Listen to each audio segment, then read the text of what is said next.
Brought to you by Infinix.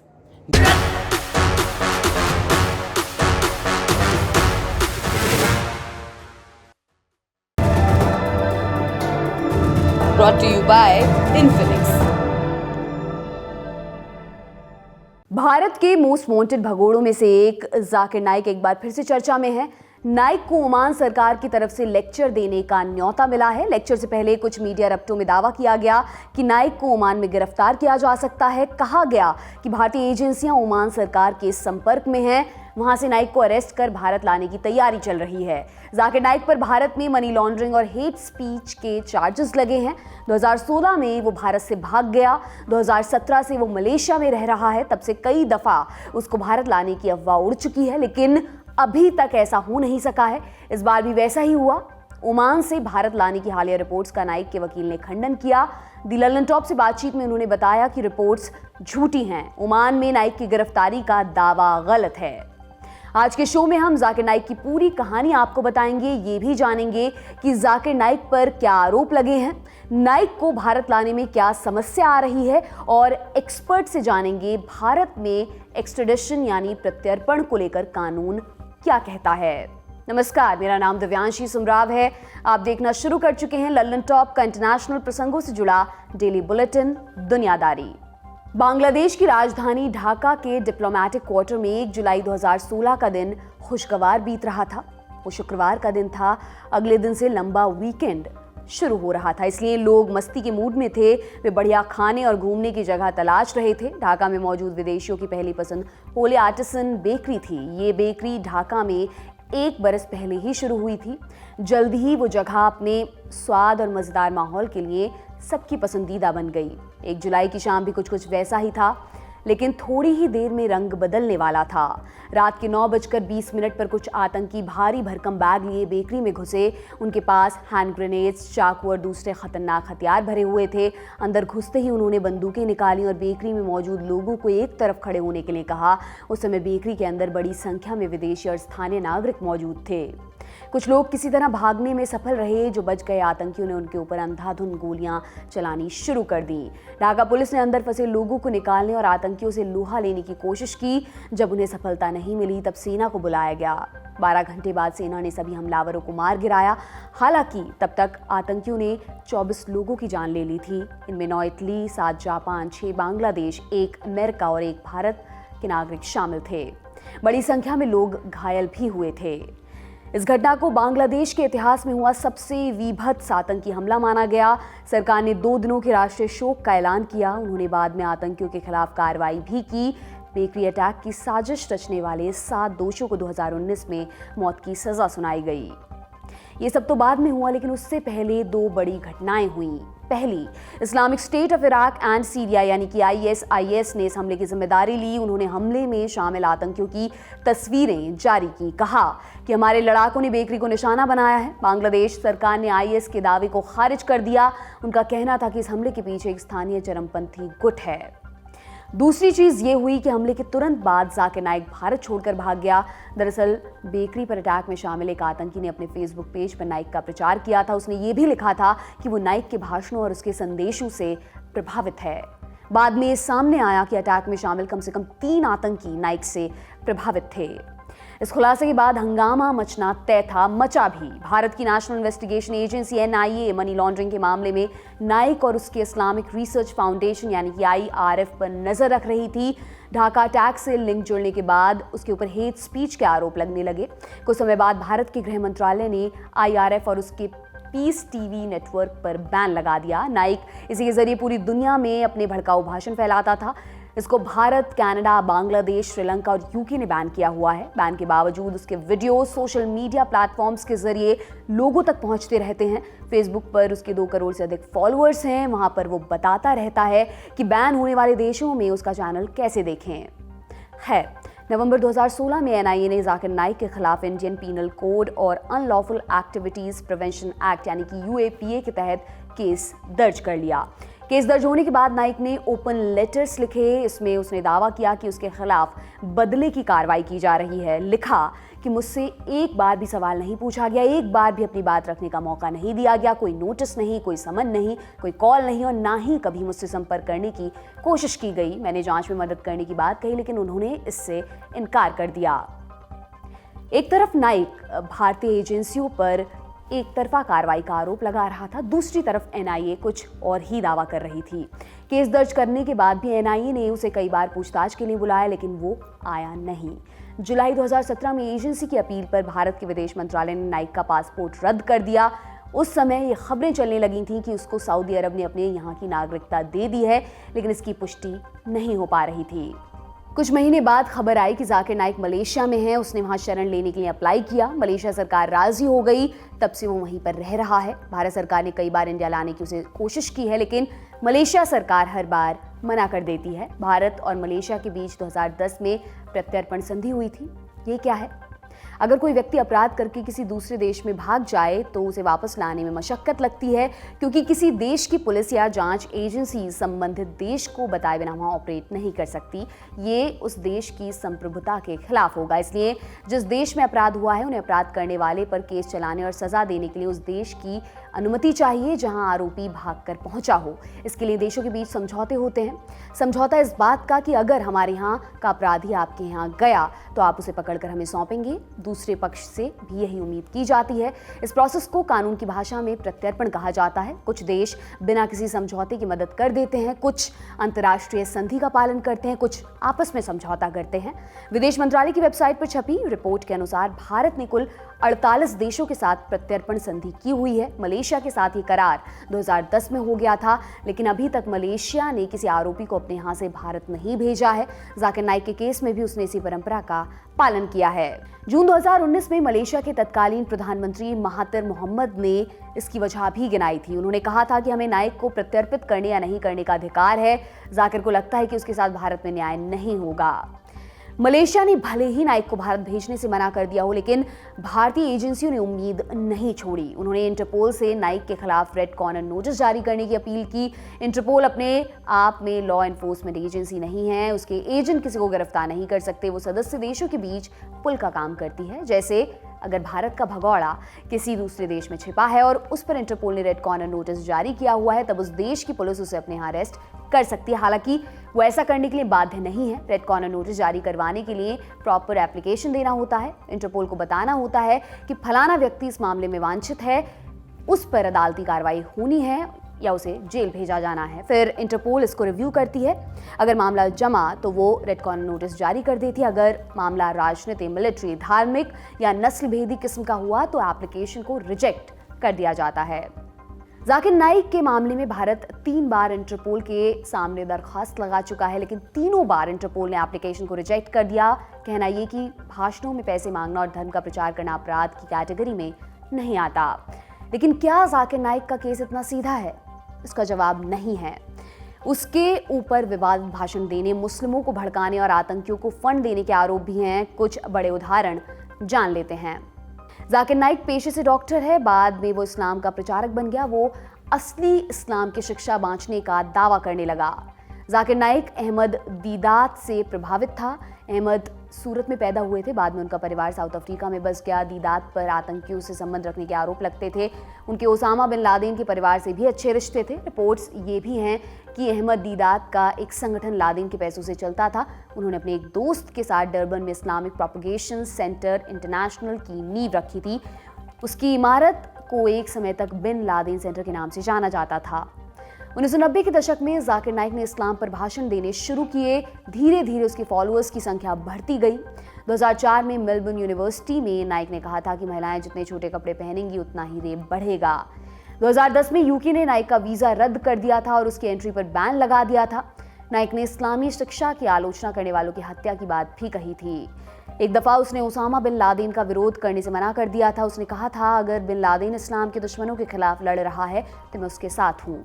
अगर वो सबसे बड़े आतंकी अमेरिका के अंदर दहशत पैदा कर रहा है तो मैं उसके साथ हूँ। 2008 में उसने पीस टीवी पर दिए एक भाषण में कहा था कि 9/11 का हमला जॉर्ज बुश ने खुद कराया था। नाइक अपने टीवी पर इसी तरह की कॉन्स्पिरेसी थ्योरीज को बढ़ावा देने के लिए कुख्यात रहा है। 2019 में मलेशिया सरकार ने उसकी पब्लिक स्पीच पर बैन लगा दिया। अप्रैल 2019 में श्रीलंका में ईस्टर के दिन कई चर्च पर हमले हुए। इसमें शामिल आतंकी भी जाकिर नाइक से प्रेरित थे। नवंबर 2022 में कतर में फीफा वर्ल्ड कप आयोजित हुआ था। उस दौरान खबरें आईं कि कतर सरकार ने नाइक को धार्मिक भाषण देने के लिए बुलाया है। इस पर काफी बवाल मचा। बाद में कतर ने बयान जारी कर कहा कि खबर गलत है। उस समय भारत के विदेश मंत्रालय के प्रवक्ता अरिंदम बागची ने कहा था कि भारत सरकार जाकिर नाइक को वापस लाने की पूरी कोशिश कर रही है। अब सवाल ये उठता है कि आज के दिन हम जाकिर नाइक की चर्चा क्यों कर रहे हैं। जैसा कि हमने आपको शुरुआत में बताया, ओमान सरकार ने नाइक को अपने यहाँ लेक्चर्स के लिए बुलाया है। 21 मार्च को अफवाह उड़ी कि भारतीय एजेंसियां उसको पकड़ने के लिए ओमान के साथ बातचीत कर रही हैं। हमने इसको लेकर भारत में नाइक के वकील मुबीन सोलकर से बात की। उन्होंने कहा खबरें झूठी हैं, ऐसा कुछ नहीं होने वाला है। देखिए, ये जो मीडिया रिपोर्ट्स है ये बिल्कुल गलत है और ये विदाउट बेसिस है। ऐसा कोई भी जो है उनको डिपोर्ट करने का या उनको डिटेन करने का ऐसा जो भी कहा जा रहा है ये बिल्कुल सही नहीं है। देखिए, जो लीगल प्रोसीजर है कानून का, जो कोर्ट में जो उसकी जो लिटिगेशन चल रही है वो हम लोग उसको हैंडल कर रहे हैं, वो हम लोग फेस कर रहे हैं। And whenever he feels it is the right time to come to India, it is his personal call. He will take that decision and then he'll accordingly come before the court. नहीं, ऐसा हम लोग को कभी बता नहीं सकते। It is for him to decide and as and when he decides about it, he will inform us. ये तो हो गई खबर। अब एक्सपर्ट कॉर्नर की तरफ चलते हैं। हमने पूरे मसले का कानूनी पक्ष समझने के लिए सुप्रीम कोर्ट के वरिष्ठ वकील संजय हेगड़े से संपर्क किया। हमने पूछा कि भारत सरकार किसी को किस आधार पर भगोड़ा घोषित करती है। फ्यूजिटिव तो लीगल टर्म है नहीं। लीगल टर्म जब कोई कानून से फरार है तो ऑर्डिनरी पार्लेंस में फ्यूजिटिव कहते हैं, और जो फॉरेन कंट्री में या बाहर के मुल्कों में जाके बसा है उनको फ्यूजिटिव कहते हैं। भगोड़ों को लेकर भारत में क्या कानून है? लॉज तो वही है कि अगर किसी देश के साथ आपकी कोई एक्स्ट्रेडिशन की ट्रीटी है कि हमारे कानून से जो फरार है आप हमें वापस भेज देंगे हमारे देश में। अगर आपके देश में पाए जाते हैं तो आप वापस भेज देंगे हमारे देश में। और इसके प्रक्रिया क्या होगी, प्रोसीजर क्या होगा।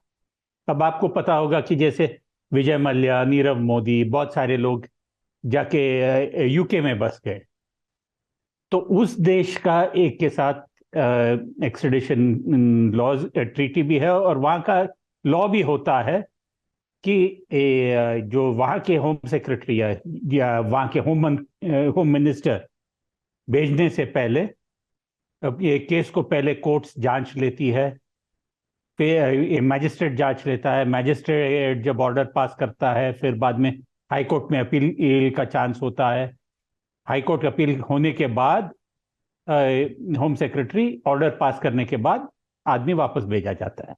तो कई कंट्रीज के बहुत कॉम्प्लिकेटेड लॉज होते हैं और प्रोसीजर लंबा चौड़ा होता है। कई कंट्रियों का में उतना लंबा चौड़ा प्रोसीजर होता नहीं। भारतीय एजेंसी किसी भगोड़े को कैसे ट्रैक करती है और उसको प्रत्यर्पित करने में किस तरह की मुश्किलें आती हैं? कानूनन जैसे ले आती है तो वो रिक्वेस्ट फॉर एक्स्ट्रेडिशन भेज देती है, और वो foreign ministry to foreign ministry contact होता है, और फिर जब रिक्वेस्ट फॉर एक्स्ट्रेडिशन आ जाता है तो उस कंट्री में जहाँ तो उनका एक्स्ट्रेडिशन प्रोसेस क्या है। जैसे मैंने इंग्लैंड का उदाहरण दिया था कि शायद उसको पकड़ के या कैद में रखे या बेल पे रहने के बाद फिर अगर कोई कोर्ट प्रोसीजर होता है तो कोर्ट प्रोसीजर के बाद फिर बाद में जब वहाँ के सारी प्रक्रिया खत्म हो जाती है तो आदमी या औरत को वहाँ के प्लेन में बिठाया जाता है जो डायरेक्टली इंडिया आता है। स्पेशल प्लेन्स नहीं होते हैं और नॉर्मली कमर्शियल फ्लाइट से ही भेज देते हैं। जाकिर नाइक के केस में भारत का कानून किस तरह काम करेगा? देखिए, मुझे ओमान के लॉ के बारे में उतना पता नहीं है। ये मलेशिया में थे, मलेशिया ने एक्स्ट्रेडिशन से नकार लिया था। उन्होंने तो कह दिया था कि हम एक्स्ट्रेडाइट नहीं करेंगे, तो वो मलेशिया से ओमान जा रहे हैं 1-2 लेक्चर देने। तो क्या ओमान की सरकार वहाँ उन्हें गिरफ्तार करके इंडिया भेजेगी? आपको ये भी तो ध्यान होना चाहिए कि जाकिर नाइक वहाँ रमज़ान के महीने में कुछ प्रवचन देने जा रहे हैं। तो क्या ओमान की सरकार रमज़ान में उन्हें एक्स्ट्राडाइट करेगी, या सिर्फ ये भारत के एजेंसीज का कुछ ऐसा कोई स्पेशल इंफॉर्मेशन है? इसके बारे में स्टोरी आगे देखना पड़ेगा कि क्या होने वाला है। आपको ये भी ध्यान होना चाहिए कि कभी कभार यानी जुडिशियल प्रोसेस से भी चलता है, और कभी कभार कोई एक्स्ट्रा जुडिशियल प्रोसेस से भी लाने की कोशिश करते हैं, जैसे मेहुल चोकसी के केस में। तो अंटिगा से जुडिशियल प्रोसेस चल रहा था, जब किसी प्रक्रिया से उसे डोमिनिकन रिपब्लिक ले गए थे और वहां से डायरेक्ट ले आने की कोशिश थी, पर चोकसी साहब फिर डोमिनिका के और वहां से स्टे लिया और फिर एंड में वापस एंटीगुआ आ गए। तो या एक और उदाहरण के रूप में कोई दुबई की कोई राजकुमारी थी जो इंडिया के टेरिटोरियल वाटर्स में थी, उसकी यॉट, और वो वहां से भाग के आई थी। तो इंडियन गवर्नमेंट ने कोई डायरेक्ट डीलिंग से उन्हें वापस भेज दिया था यूएई। तो लीगल प्रक्रिया जो सब है वो काफी लंबा चौड़ा होता है, पर कई देश ऐसे हैं कि एक्स्ट्रा लीगल प्रोसीजर्स से भी लोगों को वापस लाया जाता है। ये तो थी एक्सपर्ट की राय। हमने इस मामले पर अपने सवाल ओमान के विदेश मंत्रालय को भेजे, अभी तक उनका कोई जवाब नहीं आया है। जैसे ही कोई जवाब उनकी तरफ से आता है हम उसके बारे में आपको ज़रूर बताएंगे। जाकिर नाइक के मसले पर आप क्या सोचते हैं, हमें कमेंट करके ज़रूर बताएं। ये था हमारा बड़ी खबर सेगमेंट। अब सुर्खियों की बारी। पहली सुर्खी यूनाइटेड किंगडम से है। ब्रिटिश अखबार गार्डियन और एयरवॉस ने इराक में हवाई हमले पर एक इन्वेस्टिगेटिव रिपोर्ट पब्लिश की है। एयरवॉस एक नॉन प्रॉफिट संस्था है। ये इराक, सीरिया और लीबिया में आतंकी संगठनों के खिलाफ चल रहे हवाई हमले का ट्रैक रखती है। गार्डियन और एयरवॉस ने अपनी रिपोर्ट में चौंकाने वाले दावे किए हैं। 2016-17 में इराक पर इस्लामिक स्टेट के खात्मे के लिए कई हमले किए गए थे। इन हमलों में ब्रिटेन और अमेरिका भी शामिल था। इन हमलों में बड़ी संख्या में आम नागरिकों की जान गई। ये भी दावा किया गया कि इन हत्याओं में ब्रिटिश आर्मी भी शामिल थी। ब्रिटेन दावा करता है कि उसके हवाई हमले में एक भी आम नागरिक की मौत नहीं हुई है। जांच में इराकी शहर मोसुल में हुए 6 हमलों को आइडेंटिफाई किया गया है। रिपोर्ट कहती है इन हमलों का संदेह ब्रिटिश आर्मी पर जाता है। इनमें से 2 हमलों के विक्टिम्स ने पहली बार इस बारे में बात की है। विक्टिम्स ने बताया कि इन हमलों में उनके माँ बाप और बच्चों की जान गई है। एक सर्वाइवर ने बताया कि मोसुल शहर में उनका घर था, उनकी गली में एक मिसाइल आकर फटी। विस्फोट से मिसाइल के छर्रे उनकी बेटियों के शरीर पर आकर लगे। बड़ी बेटी के दोनों पैरों को काटना पड़ा, इसमें उनकी मौत हो गई। छोटी बेटी के सिर पर छर्रे अभी भी धंसे हुए हैं। उनका बेटा इस हमले में अपंग हो गया है। हमला करने वाले सैन्य गठबंधन, जिसमें अमेरिका और ब्रिटेन भी शामिल हैं, वो भी इन हमलों की पुष्टि करता है। गठबंधन ये बात भी स्वीकारता है कि हमलों में 26 नागरिकों की जान गई है, लेकिन ये बात नहीं बताता कि हमला किस देश की तरफ से किया गया था। ब्रिटेन ने साल 2014 में इराक में हवाई बमबारी शुरू की थी। ब्रिटिश आर्मी ने क्लेम किया कि इन हमलों में इराक में आईएस के 3052 आतंकियों को ढेर किया गया। इसमें एक भी नागरिक की जान नहीं गई। वहीं सीरिया में 1017 आतंकी ढेर हुए और 1 नागरिक की जान गई। स्केतर कोलेशन का कहना है कि इस पूरे ऑपरेशन में 1437 नागरिकों की जान गई है, लेकिन किस देश की आर्मी ने ये किया, इस पर चुप्पी खुलने का नाम नहीं ले रही। आज का दुनियादारी यहीं पर समाप्त होता है दोस्तों। कल फिर आपसे मुलाकात होगी, इसी उम्मीद के साथ विदा लेती हूँ। शुक्रिया, शुभ रात्रि। सिर्फ 59 रुपए महीने में पाइए YouTube पर LT प्रीमियम। किसी भी प्लेटफॉर्म से 3 दिन पहले देखिए हमारे प्रीमियम प्रोग्राम जैसे guest in the news room, किताब वाला आदि। इसके अलावा बहुत कुछ। सब्सक्राइब करने के लिए ललन टॉप के YouTube चैनल पर जाकर क्लिक करें ज्वाइन बटन।